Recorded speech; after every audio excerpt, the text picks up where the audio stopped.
Bom, primeiramente, eu queria agradecer ao Dr. Renato Tomioka. Dr. Renato, ele é médico especialista em reprodução humana na clínica Vida Bem-vinda, do FERT Group. Queria agradecer também a presença do Dr. Marcelo Cavalcante, que é médico especialista em reprodução humana assistida na clínica Conceptos de Reprodução Assistida. Agradecer a presença dos dois. E hoje eles vão falar sobre a inteligência artificial no estímulo ovariano controlado. Primeiro, boa noite, agradecer a Daniela pelo convite, ao FERT Group, colaboração também com o Sapiens. Para mim é uma honra estar participando do programa de educação continuada e fui designado a falar um pouco sobre o uso da inteligência artificial no estímulo ovariano. Vou focar um pouco mais da apresentação, na definição da dose inicial, como que a gente define o esquema de indução de hiperestimulação ovariana nos ciclos de fertilização in vitro. Então, declaro não ter nenhum conflito de interesse. E aqui vai ser mais ou menos um pouco da nossa rotina para esses próximos 20 minutos. A gente vai definir um pouco, é um pouco repetitivo, mas a gente precisa ter esses conceitos iniciais, depois falar um pouco da história da inteligência artificial, aplicação da inteligência artificial nos cuidados da saúde, na área da saúde como um todo, na medicina reprodutiva e especificamente na estimulação ovariana, com foco na definição da dose da estimulação. Então, esse é acho que um quadro clássico que em todas as apresentações de inteligência artificial a gente tem visto, que a gente olha e algumas vezes a gente, por mais que leia, a gente que não é da área dos sistemas, da tecnologia da informática, a gente acaba às vezes confundindo um pouco os conceitos ou às vezes até nem compreendendo direito os conceitos. De uma forma geral, eu coloquei aí alguns exemplos para tentar facilitar a compreensão de cada um. Não é objetivo da gente explicar a técnica da TI, de como é que é feito cada um desses conceitos, mas, por exemplo, a inteligência artificial generativa, que ela gera conteúdo, novos conteúdos, e o exemplo clássico dela é o ChatGPT, né, que tá bem em moda e a gente ouve muito falar. O Deep Learning, um exemplo clássico, são sistemas de programação em que existem redes neurais e que a máquina, de certa forma, ela consegue interpretar alguns padrões e, com isso, executar algumas funções, algumas ações, né? E que o exemplo clássico seria o reconhecimento de imagem e voz dos sistemas. O machine learning, o principal exemplo dentro da área médica seria o diagnóstico baseado em imagens, né? Talvez a área que utilize o maior número de dispositivos de inteligência artificial acaba sendo a radiologia e baseado na técnica do machine learning. E a inteligência artificial como um todo, aqui alguns exemplos, como no caso da Siri, da Alexa, carros autônomos, são situações bem mais complexas que envolvem sistemas de inteligência artificial e de informática. E a gente passou a ouvir falar muito sobre a IA de alguns anos para cá, mas quando a gente vai na literatura e começa a estudar sobre a inteligência artificial, a gente já vê que a gente já está aí com praticamente mais do que 70 anos que foi lançado esse conceito. Foi lançado por esse autor, Alan Turing, que ele colocou essa frase e questionou se as máquinas poderiam pensar. Isso em 1950, que a publicação depois veio em 1951. Ele já levantou essa possibilidade e foi quando surgiu os primeiros conceitos, as primeiras definições de inteligência artificial. E ele desenvolveu um teste, que esse teste a gente vai ler, ele é aplicado até hoje. É quando você desenvolve um sistema e passa a testar as pessoas, se essas pessoas são capazes de responder se aquela tarefa executada, se ela foi executada por uma máquina ou pelo ser humano, pelo indivíduo. Ele denominou esse teste como sendo o teste de Turing. Tá? Então, isso, assim, quando eu comecei a estudar inteligência artificial, eu fiquei espantado que a gente já tinha 70 anos de inteligência artificial e que a gente acha que é algo extremamente novo, esses conceitos. Tanto depois dos 20 primeiros anos da proposta do Turing, começaram a surgir os primeiros sistemas de inteligência artificial com alguma aplicação na prática médica, alguma aplicação na área da saúde. Aqui eu vou citar dois, que são os que a gente observa na literatura, que são os mais citados, que era um sistema que foi desenvolvido em 1972 para diagnóstico de dor abdominal aguda, e que já na publicação inicial ele colocava que a acurácia que foi dada pela máquina no diagnóstico superava a acurácia dos clínicos, dos médicos que avaliavam aquela dor abdominal. Tinha uma acurácia no diagnóstico em torno de 90%, 92% pela máquina e pelos clínicos em torno de 80%. Outro sistema que é bem conhecido também, que é muito citado, foi o sistema do MySim, que ele foi utilizado para diagnóstico de doenças infecciosas também com boa acurácia no diagnóstico de doenças infecciosas. Então, hoje, quando a gente procura saber quais são os campos de aplicação da inteligência artificial na prática médica, dentro da nossa área, da área da saúde, a gente vê que tem diversas áreas, diversas aplicações da inteligência artificial, desde o diagnóstico, de ferramentas que possibilitam o diagnóstico pela máquina, principalmente na radiologia, na histologia, tratamento, que a gente vai comentar alguma coisa com vocês aqui em relação à aplicabilidade, principalmente na medicina reprodutiva, prevenção e assistência, né? A cirurgia robótica, a internet das coisas tem possibilitado também muito em relação à utilização da inteligência artificial na assistência e prevenção de agravos à saúde. Então, essa é uma publicação que eu achei bem interessante, que ela faz toda essa revisão e cita várias plataformas, vários sistemas baseados na inteligência artificial que podem ser aplicados na área da saúde. Curiosamente, eu atualizando a aula e fazendo uma pesquisa no PubMed, quando a gente coloca o termo inteligência artificial, nos mostram mais de 250 mil resultados. E a gente vê que desde a publicação, das primeiras publicações, há 70 anos atrás, em 1951, com o Turing, a gente passou muito tempo com poucas publicações em relação à inteligência artificial, e a gente tem um boom aqui do final dos anos 18, 19, e quando passa do ano de 2020 em diante, a gente tem um boom no número de publicações que utilizam o termo inteligência artificial. Diante desse boom, o FDA ele propôs uma regulação dos sistemas de inteligência artificial com aplicação, com alguma forma de intervenção em decisões, em tomada de decisões na área médica, na área da saúde. E de uma forma de se manter um pouco mais de critérios, de ter critérios claros, de transparência, passou a ser registrados os sistemas no FDA. O FDA tem uma plataforma e nessa plataforma você pode ter acesso e você consegue ver quais são os sistemas de inteligência artificial vendidos por grandes companhias, mas que foram validados, que foram registrados pelo FDA. Eu tive uma curiosidade de acessar esse sistema, né?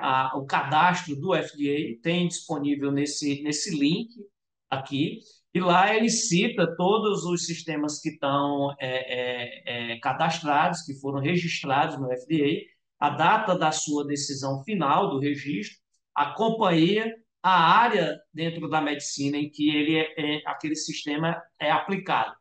E também nos dá acesso, isso ele tem essa pesquisa online, e ele nos dá acesso através de uma planilha de Excel, que a gente pode baixar essa planilha de Excel para ter uma visão mais ampla.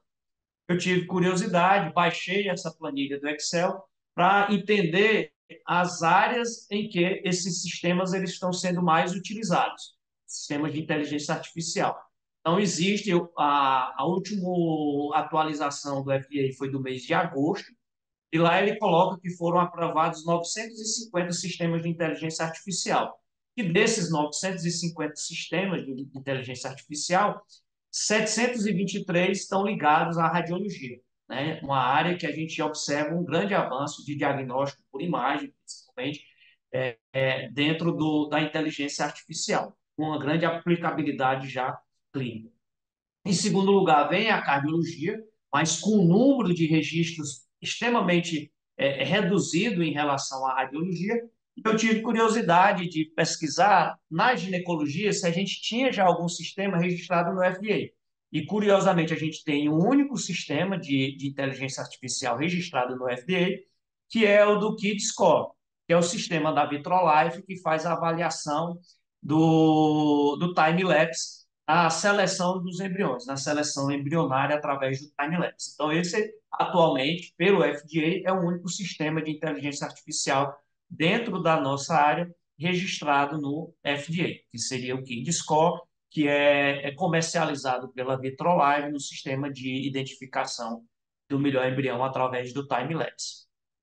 E dentro da medicina reprodutiva, né, a gente uma aula, né, é um tema bastante discutido nos congressos atuais, foi bem discutido dentro do último Congresso Brasileiro de Reprodução Assistida que a gente teve em Florianópolis, e que a gente consegue observar a inteligência artificial, a automação em todas as etapas, em todo o processo, desde a parte clínica até a parte laboratorial. Então, existem muitos sistemas sendo propostos, mas que a gente precisa ainda ter um tempo de validação e de acreditação e de talvez chegar até a comercialização desses sistemas.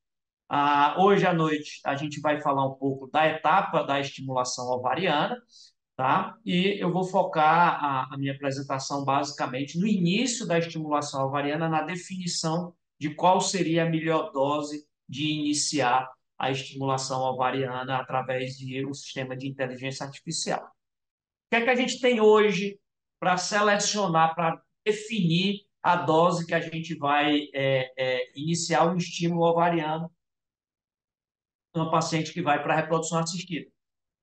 Já foram propostos vários protocolos, vários diagramas, né? A gente já viu a proposta baseada no hormônio antimileriano e no IMC, já viu propostas baseadas em idade antimileriana, contagem de folículo antral. Hoje, o que é sugerido no guideline da ESH é que a gente tenha uma previsão de resposta que divida aquela paciente em grupos de uma expectativa de baixa resposta, uma expectativa de normal resposta ou uma expectativa de alta resposta. Isso a gente pode, de certa forma, basear através da idade, a contagem de folículos antrais, hormônio antimileriano. Existem os critérios de Poseidon, que ajudam nessa definição, e através dessa predição de resposta, existem os esquemas propostos e uma grande variação, principalmente nas pacientes que são normal respondedoras ou então baixa respondedoras, má respondedoras, uma grande variação da dose inicial da gonadotrofina que a gente pode iniciar, variando ali de 150 a 300, como se fosse a sua dose máxima de gonadotrofina. Então, isso é o que a gente tem hoje, que a maioria dos clínicos, a maioria de nós, no dia a dia, acaba definindo como um padrão para a dose inicial da nossa estimulação, através de uma expectativa de resposta e desses marcadores de predição, principalmente idade, contagem de folículos antrais e hormônio antimileriano. Eu tive a curiosidade de, em uma dessas plataformas de inteligência artificial, que é o ChatGPT, fiz a pergunta lá no ChatGPT como que a inteligência artificial pode nos ajudar, pode auxiliar um casal que vai ser submetido a uma fertilização in vitro com foco na indução da ovulação. E ele respondeu, colocou uma resposta de 5 tópicos. A inteligência artificial pode personalizar os protocolos de estimulação ovariana, pode ajudar no monitoramento e no ajuste de doses em tempo real, na prevenção de complicações, principalmente na redução de risco, detecção precoce de anormalidades, na otimização do dia da escolha da coleta dos óvulos, através da definição do trigger, e na redução da variabilidade humana. Isso foi o que o ChatGPT me respondeu, e a gente foi atrás de saber o que é que a gente já tem de sistemas baseados na inteligência artificial que pode auxiliar na definição do esquema de indução das pacientes que vão para fertilização in vitro, para reprodução assistida. Então, essa publicação recente, ela fez um levantamento das plataformas que foram publicadas, existem algumas plataformas que ainda não foram publicadas, e ele encontrou 16 artigos que citavam sistemas de inteligência artificial que poderia auxiliar na estimulação ovariana. Eu citei esse trabalho porque ele coloca alguns pontos que são pontos de discussão na qualidade dessas plataformas, principalmente os locais onde a maioria dos estudos são realizados.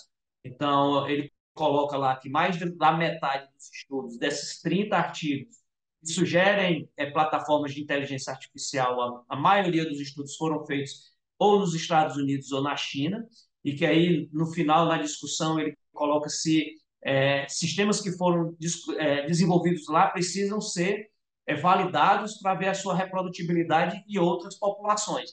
E que, principalmente, 80% dos estudos das propostas de inteligência artificial para auxílio na estimulação ovariana foram desenvolvidas em apenas um único centro. Não foram estudos realizados com dados retrospectivos de múltiplos centros para a criação do sistema de inteligência artificial. Então, isso é uma crítica que no final a gente pode discutir e pode falar com vocês. Essa mesma publicação ela fez uma revisão já de plataformas que já estão no estado mais adiantado e algumas até sendo comercializadas. Ele colocou aqui 9 autores, e que aí eu vou destacar esse trabalho do Phantom, de 2022, que ele já existe uma plataforma atual, já sendo comercializada, que ele auxilia na definição da dose ideal para cada estimulação, para cada paciente. Então, o Phantom, ele desenvolveu essa plataforma de inteligência artificial utilizando dados retrospectivos de 3 centros nos Estados Unidos, de 3 clínicas, totalizando aqui 18 mil ciclos, mais de 18 mil ciclos, sendo que um dos centros contribuiu com mais de 10 mil ciclos, com 11 mil ciclos, 11.200. Ele cita na publicação qual foi vamos dizer assim, o modelo, né, a sistematização dentro da programação, dentro da tecnologia de informação, que foi feito essa plataforma de inteligência artificial. E foi através de um modelo, desse KNN do modelo, e que ele utilizou desses 18 mil ciclos, mais de 18 mil ciclos, essas 4 métricas das pacientes: idade, o índice de massa corpórea, a dosagem do hormônio antimileriano e a contagem de folículos antrais. E a partir dessas 4 variáveis, que seriam preditoras de resposta à estimulação ovariana, ele desenhou um perfil de 100 pacientes. Ele estratificou e encontrou semelhanças e um perfil de 100 pacientes que se encaixavam. Esses 18 mil ciclos, encaixando num padrão, vamos dizer assim, de 100 pacientes, 100 modelos de pacientes.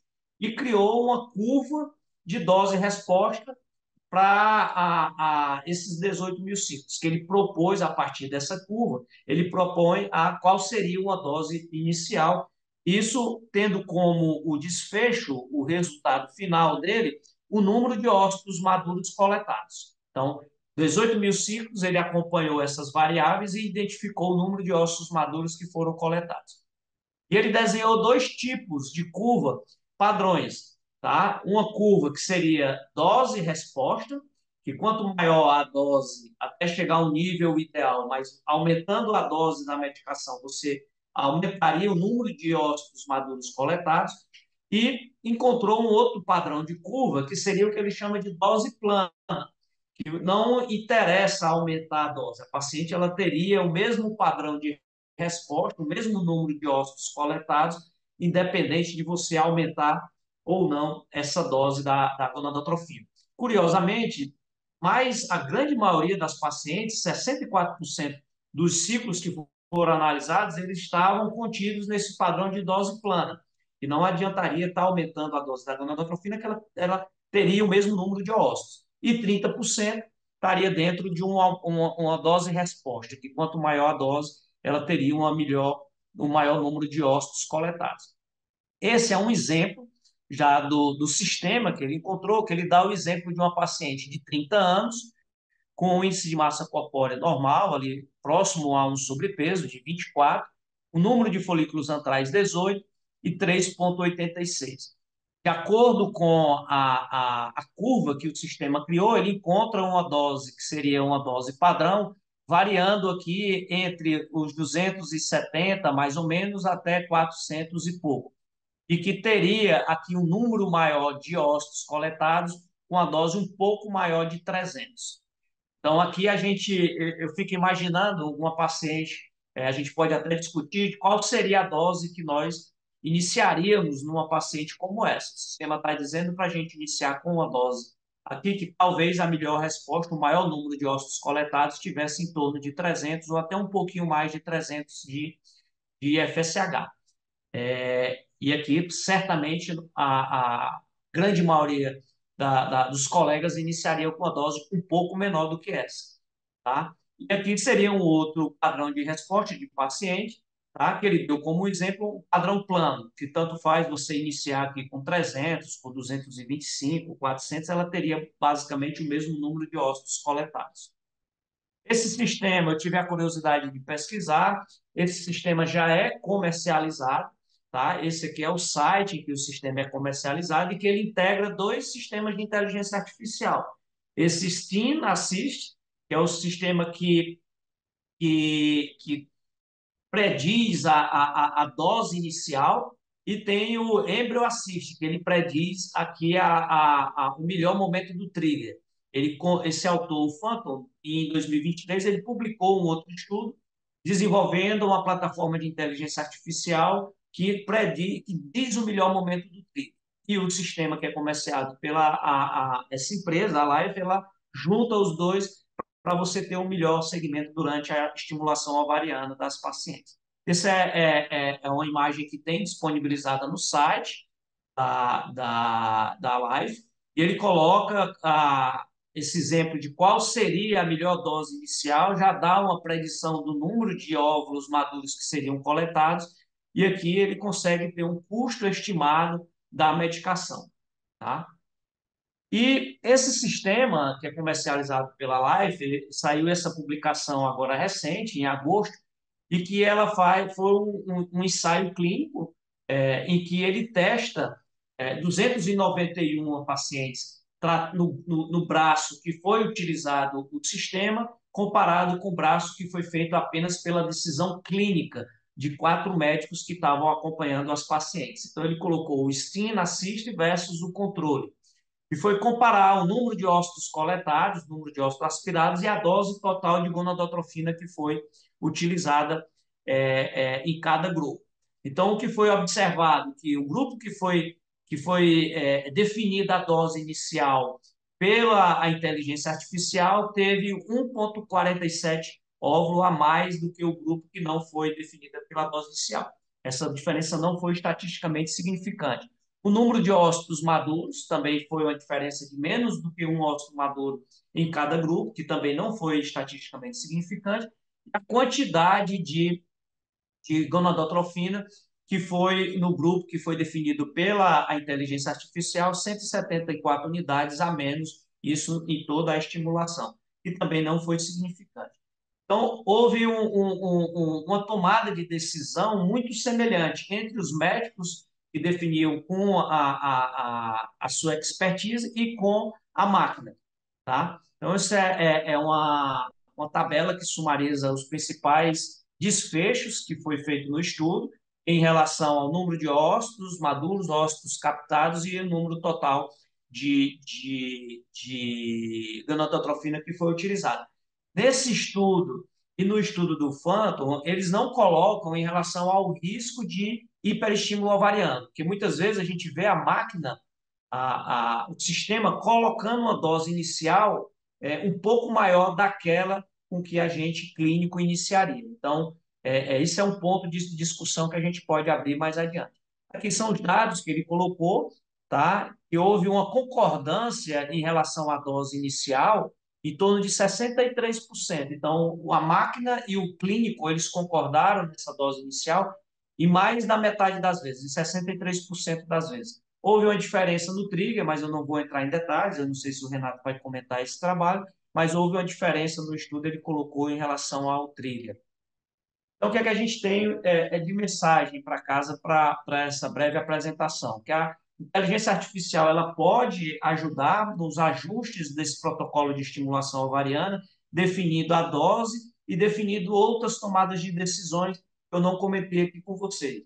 Talvez isso ainda não está claro pelas plataformas que já foram colocadas, e principalmente por essa que eu citei para vocês, em relação aos riscos de hiperestímulo ovariano, quando que a máquina estaria colocando uma dose inicial maior do que aquela que a gente colocaria na experiência clínica.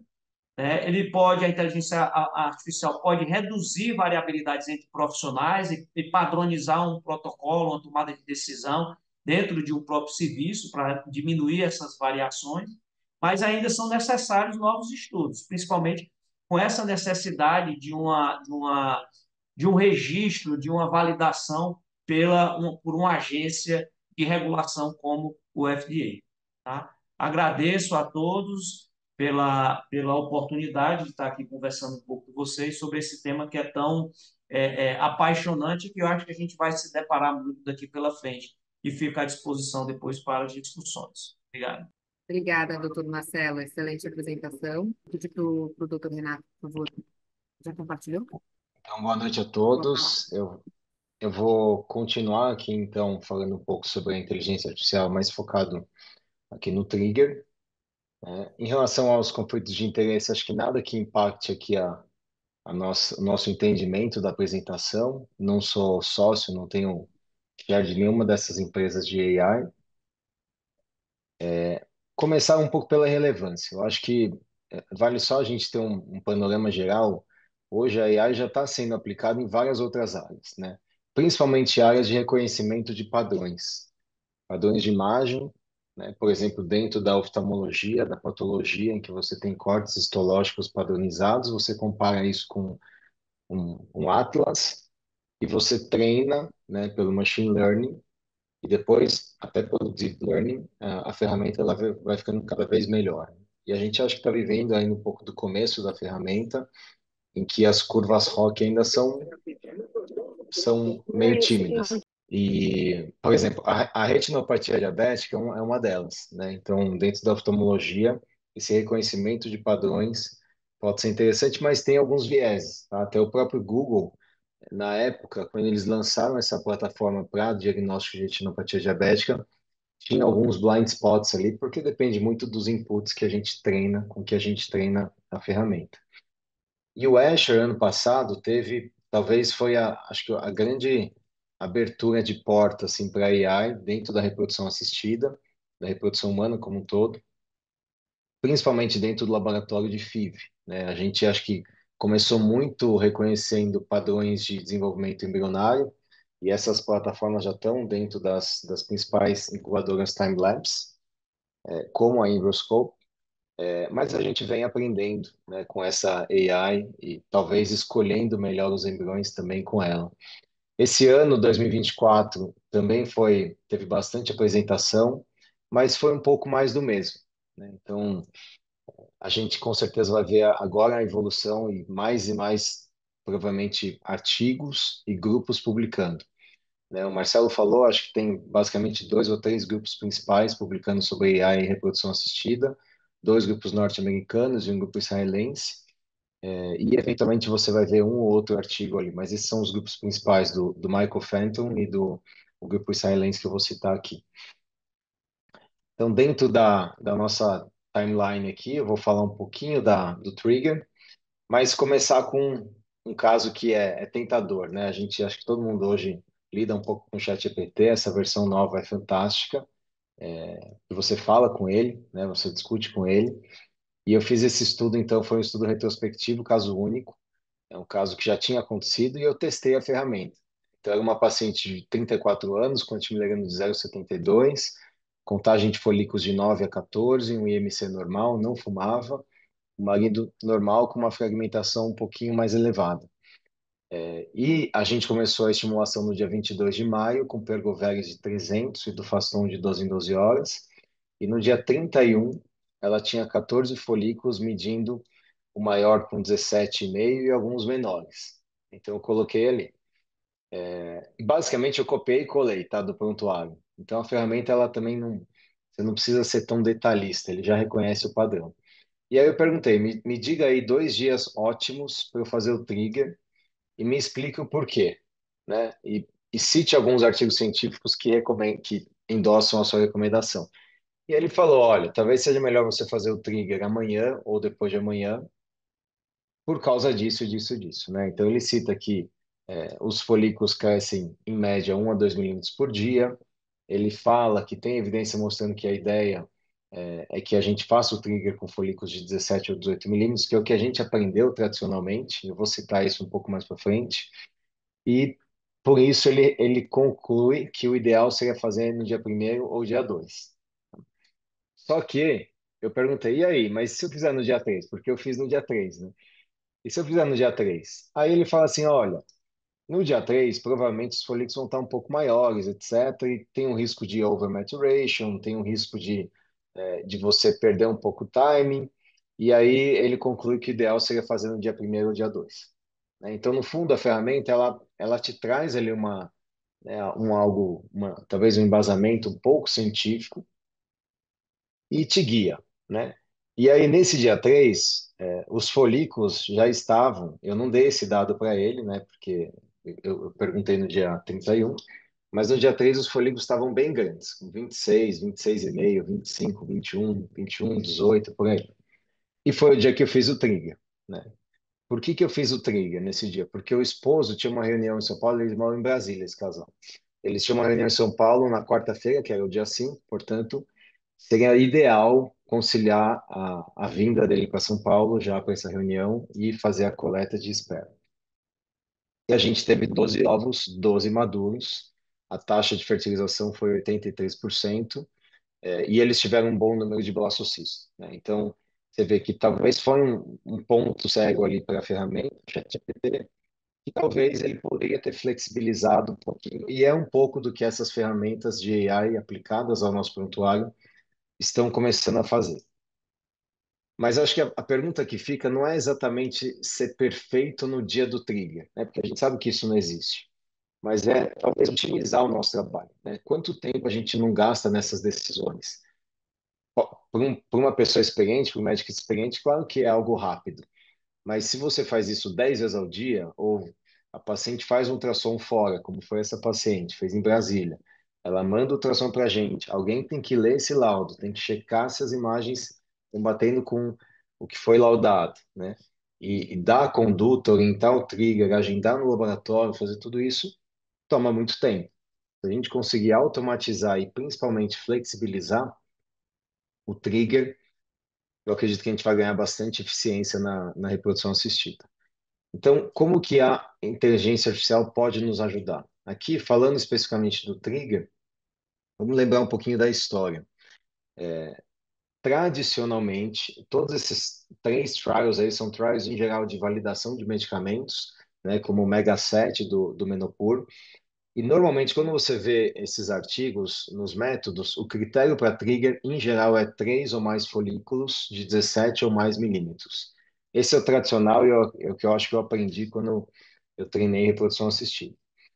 Depois vieram alguns artigos mais interessantes mostrando que talvez seja melhor você deixar um pouquinho mais. Por quê? Porque aqui entrou a era do freeze-all, né? Então, no comecinho do século, a gente ainda fazia muita transferência a fresco e, portanto, você não queria ter uma progesterona muito alta no dia do trigger para, eventualmente, não prejudicar a implantação a fresco.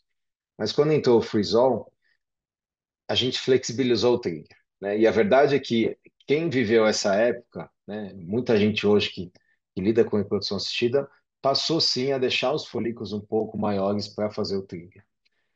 E esse estudo que eu vou comentar do Bruce Shapiro, lá de Las Vegas, e alguns outros, até mais interessantes, com publicações mais impactantes, mostram que, na verdade, não é só uma questão de tamanho do maior folículo, dos maiores folículos.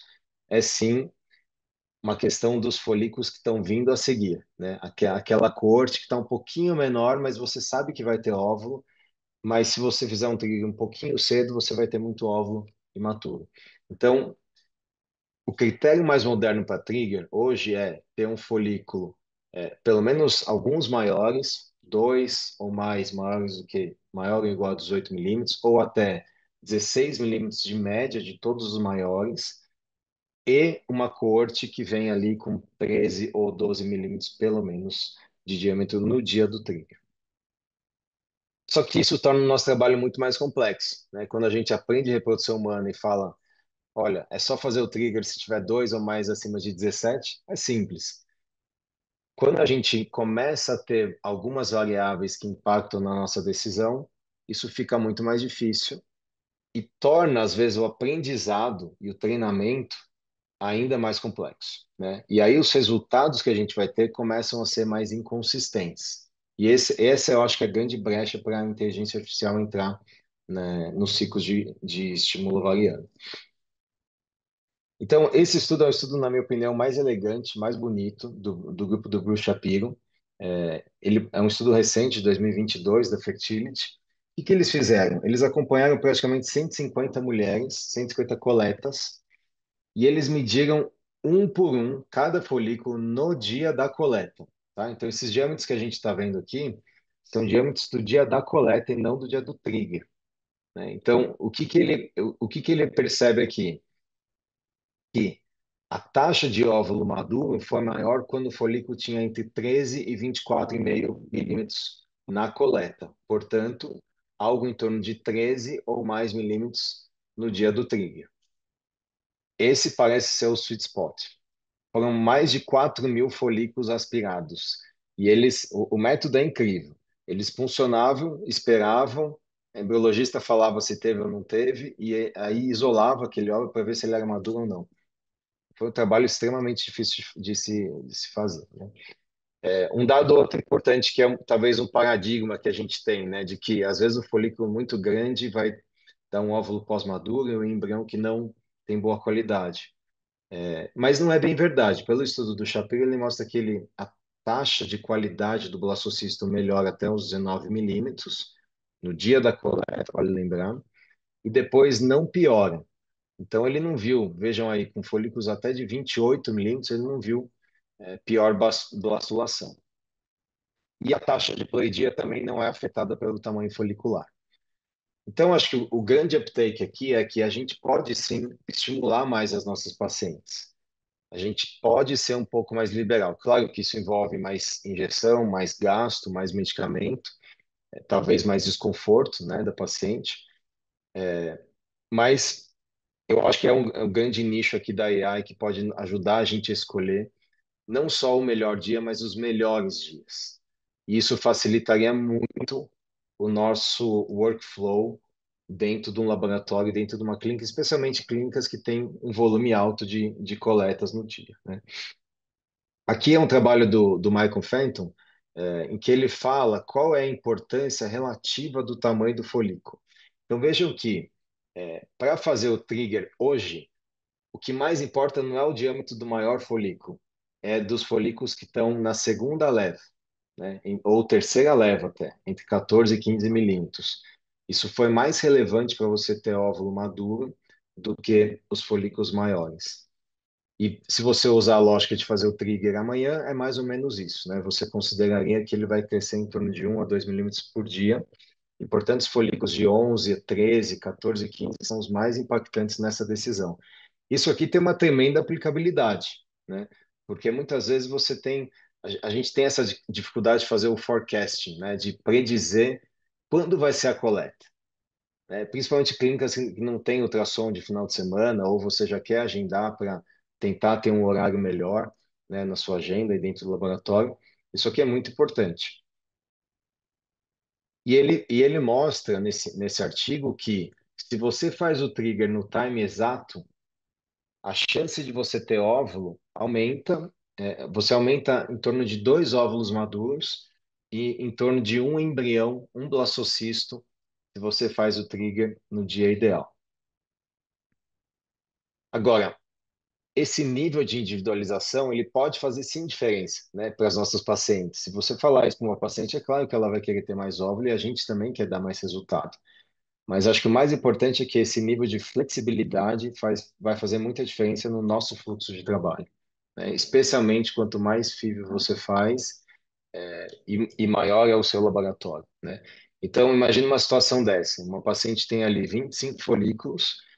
Hoje em dia, a gente bate o olho e fala, faz o trigger amanhã ou depois de amanhã. Mas se de repente isso já está acoplado numa inteligência artificial e ela já sugere, olha, nós temos esses 2 ou 3 melhores dias de fazer o trigger. E eu já, by the way, já sincronizei com a sua agenda e do laboratório. Esse dia aqui está super vazio, esse dia aqui está muito cheio. Então, quem sabe esse dia aqui é a primeira opção. E aí, cabe a você, claro, sempre decidir.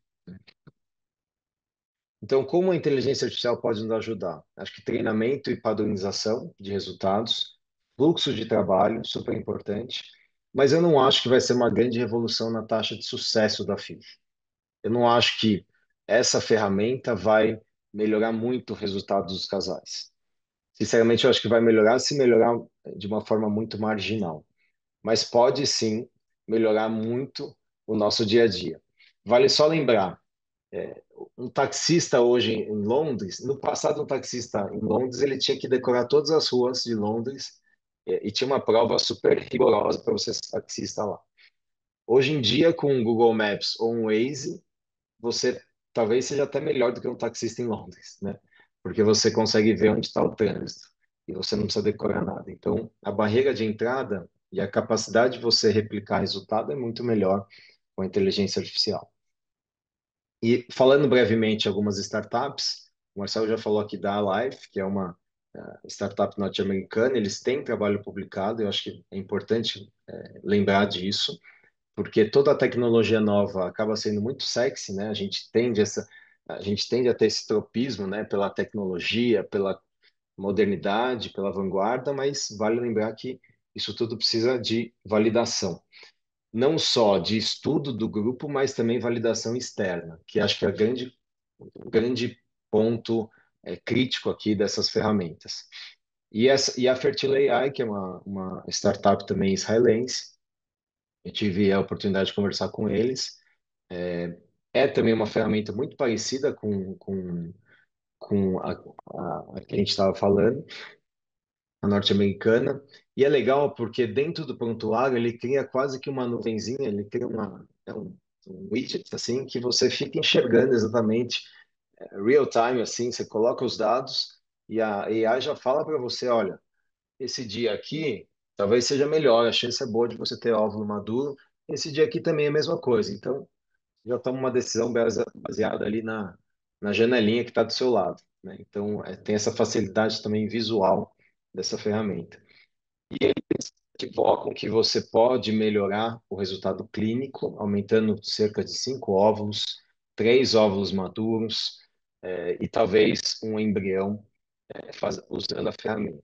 Lógico que todas as publicações aqui têm um grande viés de ter uma empresa, uma startup que tem um cunho comercial. Lembrando que ainda tem um custo relativamente alto, então a gente não tem validação de se isso é efetivo. E eles também têm estudos publicados, alguns. Queria só terminar assim, pensando um pouco no futuro, né?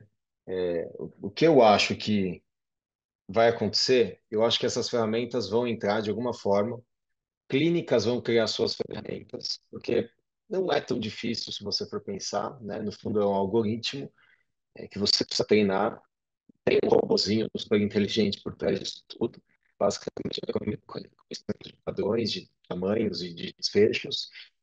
E isso não é tão difícil de fazer mesmo se você tiver um bom programador. O problema é você acreditar na ferramenta, então você tem que ter validação. Eu acho que nesses poucos anos a gente vai ver um pouco de mudança, mas não muito. Mas talvez em 10 anos, sim. Bill Gates fala, né? Ele fala exatamente isso. A gente sempre tende a superestimar o que vai acontecer nesses próximos 2 anos, vai revolucionar, vai acontecer uma transformação, vai substituir gente no laboratório. Acho que não, mas a gente subestima o que pode acontecer em 10. E eu acho que a gente tem que estar preparado para isso. Muito obrigada, doutor Renato. Excelente apresentação. Aliás, as duas apresentações muito boas. Obrigada aos dois. Vou abrir para a plateia. Doutor Marcelo, alguma colocação final? Não, acho que é como o Renato colocou, né? A gente, principalmente na estimulação ovariana, acho que a ferramenta vai ajudar para melhorar mais o fluxo do que o resultado. Talvez a inteligência artificial no laboratório, talvez possa ter um impacto maior no resultado do que nas de definição. A gente vê a experiência do Renato também, a maioria dos estudos ele coloca ali os dados retrospectivos com vários esquemas de indução diferentes, ele acaba colocando ali o esquema de dose inicial de FSH. Aí a velha discussão, qual é a melhor gonadotrofina, se você vai ter associado um LH ou não. As plataformas elas não estão muito claras na definição do protocolo em si, né? Elas estão ajudando na definição da dose, que a gente vê que a definição do clínico, né, da gente que está conduzindo o caso, a diferença não foi tão grande. E os exemplos que ele dá no artigo, né, na publicação, você vê uma dose talvez acima bem maior do que o que a gente faria na prática, né? Então, os sistemas também não deixaram muito claro em relação a risco de hiperestímulo ovariano e tudo mais. Minha opinião também do Renato em relação a isso. Eu acho que a grande crítica é que é uma ferramenta que não tem inteligência própria, né? Quem dá esses inputs somos nós. Então, e até tem, assim, tem alguns blind spots, mas se você testar a ferramenta, tem ali algumas coisas estranhas que ela joga, né? Então, por exemplo, doses altíssimas. Tem uma ferramenta chinesa que tem um site open, assim, você pode usar, e que ele dá lá doses de 475 unidades de gonotofina para uma paciente magra. Assim, quem treinou isso, né? Como que ela aprendeu isso? Provavelmente vendo que quanto maior a dose, maior a resposta. É verdade. Mas tem um limite, né? Sempre tem esse threshold, mas tem um teto também. E aí acho que a ferramenta ainda não vai saber. O ponto são os outliers, na minha opinião, né? Sempre vai ter uma paciente que vai ser a exceção e que a ferramenta vai delirar, que é o que a gente chama hoje, né? Quando você pede para o ChatGPT falar uma coisa, ele delirou. Na verdade, não é que ele delirou, ele não foi treinado para aquilo, ele não sabe, ele não aprendeu, né? Mas eu acredito que quanto mais a gente alimentar, melhor vai ficar. Não tenho dúvida, né? Isso a gente está vendo com a própria seleção embrionária, né? Hoje em dia tem ferramenta mostrando que a taxa de concordância com ploidia pela nota de time-lapse é quase parecida, se não igual, ao teste não invasivo, né? O PGT não invasivo, algo em torno de 80%. Mas no começo era ruim, né? E aí eu acho que qual a grande crítica, né? Primeiro, eu gosto muito do tema, eu acho que ajudaria muito na minha prática, seria muito bom, tiraria muito trabalho da equipe que trabalha comigo. E mais importante, eu acho que deixaria os resultados mais sólidos, sabe? A agenda um pouco mais tranquila. Evitaria é o que eu falo, né? Aquele dia que tem 15 coletas e o dia seguinte que tem 3, sabe? Para quem trabalha com embriologia no laboratório, isso é muito estressante. Para o médico é só mais um dia que tem uma coletinha ali, né? Mas para o laboratório é muito estressante. E aí eu acho que pensando em toda a cadeia, a inteligência artificial ela tem que entrar, é obrigatório ela entrar, né? Se a gente for pensar hoje, poxa, a time-lapse com AI, hoje é uma coisa que faz parte de muitas clínicas, né? Até pouco tempo atrás tinha muita gente criticando, eu inclusive. Não, isso é muita tecnologia, a embriologia é melhor, a experiência do embriologista é melhor. Com o tempo a gente vai aprendendo a jogar junto com a máquina, né? E eu acho que essa arte, essa coisa que é gostosa da estimulação, de você escolher a protocolo, discutir, achar, porque no fundo eu acho que isso não é tão impactante para o paciente, mas tem um pouco dessa magia, né, de ser o médico que vai escolher o hormônio ali. É, isso, ok, você pode continuar fazendo, mas quem sabe trazer, né, resultados mais sólidos e para os médicos que são jovens, que estão aprendendo, Isso eu acho que vai ser uma grande oportunidade em si. Legal, pessoal. Eu acho que é isso aí. Lê isso, Alexa. Alexa achou que eu estava falando com ela. Tá ciumento. Nossa, Estamos falando de outras aqui. pois é. Não fica triste, Alexa. Você é minha preferida. Dani, Mentira, é a tem Siri. espaço ainda? Não. É, Tem é, espaço ainda, Dani, para falar claro, algo ou claro, claro, perguntar? tem. Não. Por favor, por favor. Sim, tudo bom, gente? Tem um tempinho sem visitar vocês, né? É que ficou meio puxado por aqui. Pô, Marcelo, fiquei muito feliz de ver você aqui, tá? E se colocando no cenário da reprodução. Manuel sinalizou, o professor Edson também, fiquei muito contente, apresentação muito boa, a do Renato também, né? Não, não nos surpreende, o Renato sempre trazendo a vanguarda, né, na reprodução. Como da velha guarda, viu, Renato? Daquelas que contava os folículos e ficava fazendo ali aquela média que você trouxe que a IA faz, eu estou achando sensacional ter uma máquina que possa me ajudar a fazer essas questões, tá? É claro que existe uma questão da experiência cumulativa do profissional e do clínico que ninguém vai substituir, assim como existe a do embriologista também, mas eu tenho certeza que toda a equipe que se familiarizar com a IA vai lucrar com ela na medida do que ela oferece, tá? Assim como a gente aprendeu a utilizar tantas outras ferramentas hoje de suporte para as nossas atuações em pesquisa, em tantos outros cenários, né? Então, é claro que existe aquele olhar crítico, mas falando agora aqui numa perspectiva de treinamento, de aprendizado, como você trouxe, a gente acaba saindo um pouco desse paternalismo, talvez, né, que a gente às vezes tenha sobre os estímulos ovarianos, e a gente começa a falar um pouco mais pragmaticamente sobre resultados, né? Eu acho isso importante, porque ficava tudo num cenário muito mítico até, né? A gente só evoluiu um pouquinho com forte, com algumas relações que foram chegando, né? E agora com o IA, isso traz ainda mais a questão da escolha da dose, das perspectivas. Aí eu adorei aquilo que o Marcelo trouxe do perfil que entra no flat ou do perfil que individualiza, né, chegando aí a 30%. Então, sempre vai ter essa demanda, né, da experiência clínica. Mas para uma grande maioria, talvez a gente consiga aí ajudar muito a quem está começando, a quem está aprendendo, aos ciclos externos, tá? Quando a gente recebe ultrassom de fora, que não é padronizado do nosso serviço, que não é com a equipe que está treinada com padronização de contagem folicular. A gente sabe que a nossa realidade é essa, né? A gente faz parceria com vários lugares que não tem um padrão tão rígido, né? Tão rigoroso. Então, a gente começa como clínico a ter aí uma flexibilidade, né? De tomada de decisão.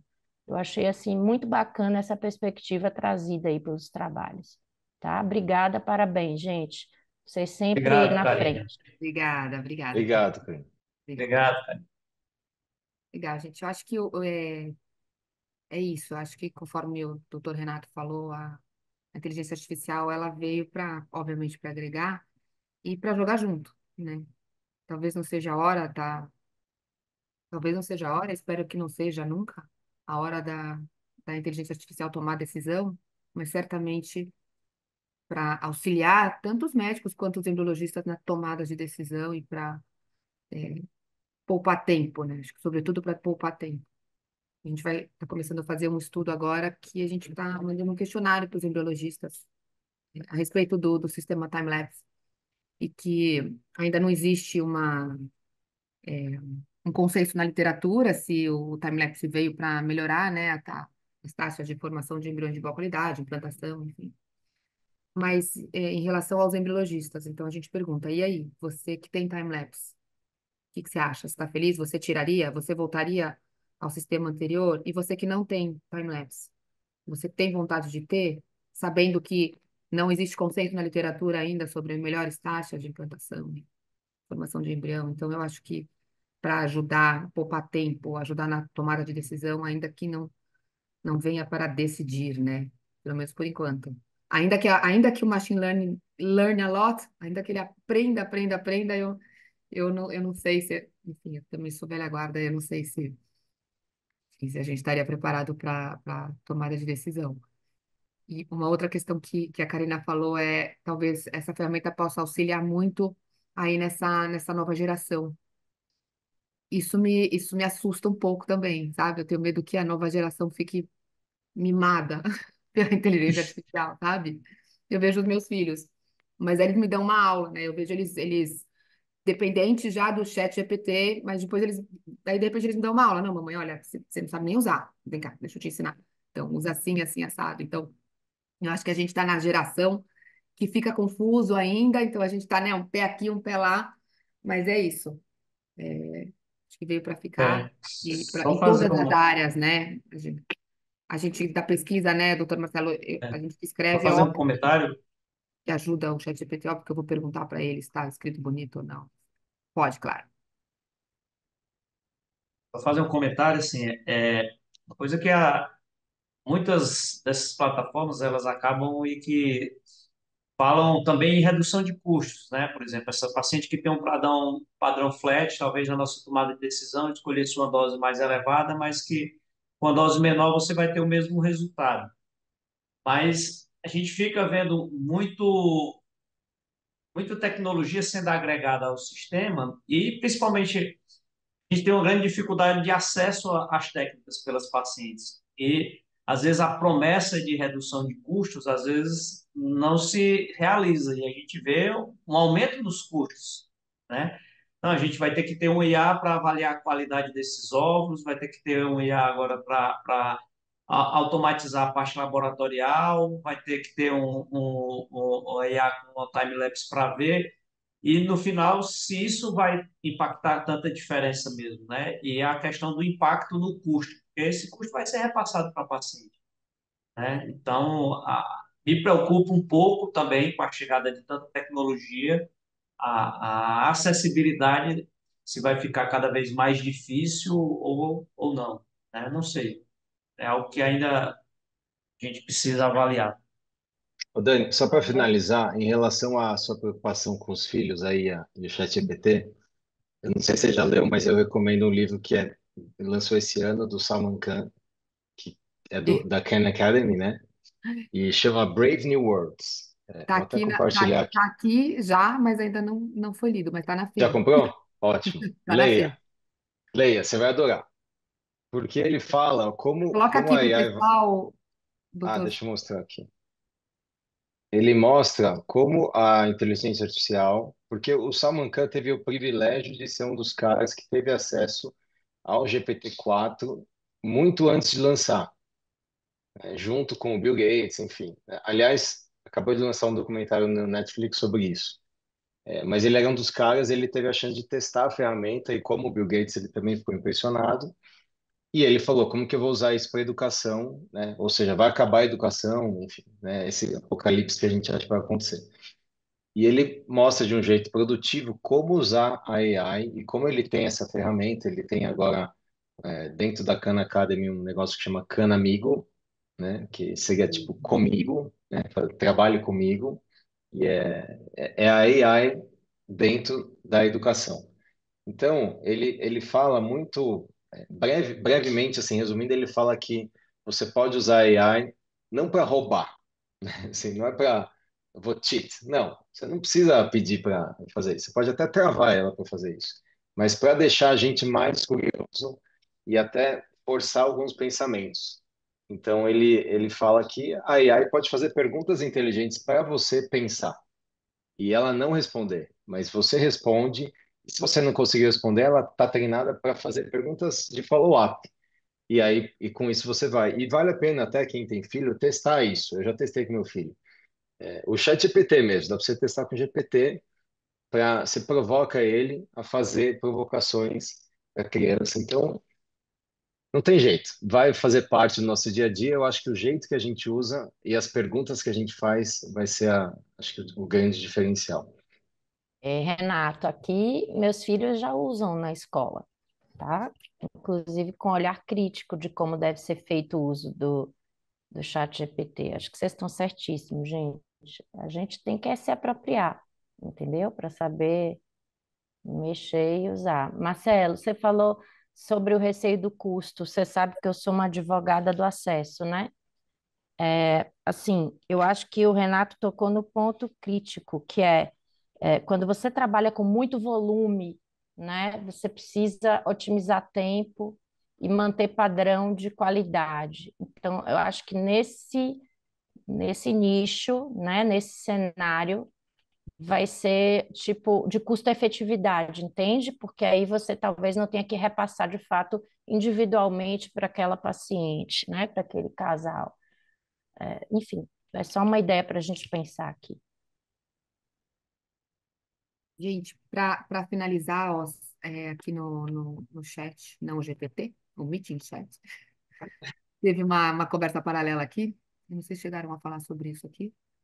O doutor Oscar perguntou se tem APIs para linkar com produtos brasileiros, né? Daí o doutor Renato já respondeu aqui paralelamente. Que sim, que acopla ao Fert AI. E o custo, ele não respondeu. Depende do volume de ciclos. Legal. A Fertile AI ainda é uma startup mais israelense, eles têm algumas clínicas lá em Tel Aviv, as maiores, inclusive, mas ainda é caro, eles cobram por ciclo, eu não sei o custo exato. Quando eu falei com o Roy lá, que é o CEO, ele tinha me passado, mas ele falou que depende muito do número de ciclos. Então, eles têm fechado acordos, né? Então, não tem um precinho, uma tabelinha pronta. Mas eu acho que só vale a pena se você tem um volume alto mesmo. Aqui na faculdade que eu estou aqui na Unifor, eles têm um departamento de desenvolvimento das plataformas de inteligência. Eles já desenvolveram algumas plataformas de imagem, né, que acaba sendo fácil. O grande desafio é você ter os dados para carregar, os inputs, né, que o Renato comentou. E acredito que se tiver a empresa ou se tiver um grupo, por exemplo, o próprio First Group, com a quantidade de ciclos, com um bom programador, um bom desenvolvedor, certamente consegue desenvolver uma plataforma como essa, né, para municiar o grupo. Então, em algumas situações, talvez o custo diminua você tentando desenvolver e a longo prazo vai acabar reduzindo. Foi ótimo, gente, hoje. Uma delícia, viu, de escutar vocês dois falando. Muito gostoso. Sucintos. Delícia de aula. Pondo conhecimento aí de uma maneira gostosa. Boa discussão. E muito obrigada mais uma vez, doutor Marcelo, doutor Renato. Obrigada a todo mundo que participou. Obrigado, gente. Obrigado. Boa noite. Boa Obrigado, noite. Dani. Boa Obrigado, Dani. noite. Até Tchau, logo. Obrigada, beijo. Tchau, pessoal. Boa tchau. noite. Tchau, tchau.